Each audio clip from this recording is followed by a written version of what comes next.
The Rise and Fall of the Drug Lord, the story of Pablo Escobar.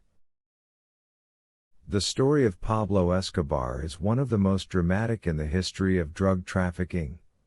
From a poor young man to one of the richest men in the world, Escobar managed to build a massive cocaine empire, making him a controversial figure. This article narrates the details of Escobar's life, from his upbringing, through his rise to power, to his tragic end. Pablo Escobar was born on December 1, 1949, in Rio Negro, Colombia. From a young age, Escobar showed intelligence and business acumen, starting to sell cigarettes and small goods in his neighborhood. He had big ambitions, dreaming of wealth and success. In his teenage years, he began engaging in illegal activities, which allowed him to earn money easily.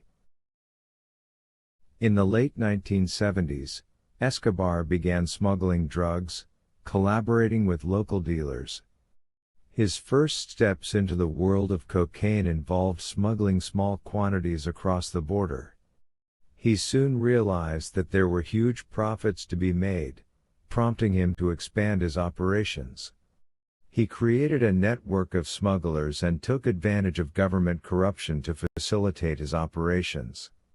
These steps marked the beginning of a world filled with risks and adventures.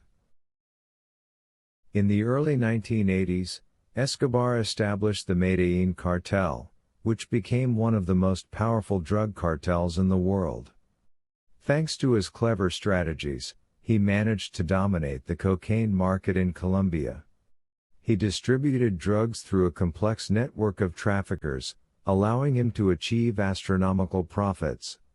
Escobar also employed innovation in smuggling methods, such as using private planes and submarines, which increased the effectiveness of his operations. As his wealth increased, Escobar began using his power to gain political influence.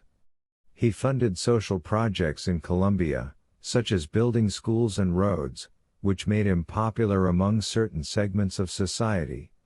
However, at the same time, he employed violence and intimidation against anyone who opposed him, further increasing his power. He had a private army of hitmen and constantly threatened rivals and authorities, instilling fear in many. The Colombian government began cooperating with the United States to confront Escobar and his cartel. Special units were formed to pursue him, leading to an increase in street violence.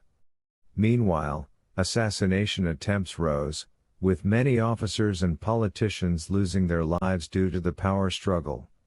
Armed confrontations erupted in cities, resulting in civilian casualties. Nevertheless, Escobar continued to expand his empire, making the war on drugs increasingly complex. Imagine if Escobar decided to change his path and started working on a legal project, such as establishing a tourism company in Colombia. How would he handle market challenges?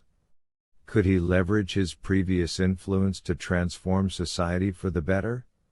He might have had the ability to invest his wealth in projects benefiting the community, such as improving infrastructure or supporting arts and culture. These hypothetical events illustrate how choices can alter the course of history and how Escobar could have had a positive impact instead of causing chaos. On December 2, 1993, Escobar was killed in a shootout with police in Medellin. His end was the result of years of violence and conflict. He left behind a complex legacy of chaos and corruption, along with a significant impact on drug culture worldwide. After his death, Colombia experienced a period of turmoil as the government attempted to regain control over areas previously dominated by the Medellin cartel. Despite his death, Escobar's influence is still felt. His story remains a source of inspiration for many films and series, showcasing the various aspects of his life. Additionally, drug trafficking continues to pose a significant challenge for governments worldwide. His story also serves as a lesson on how ambition can turn into chaos and violence, leaving a lasting impact on society. Conclusion: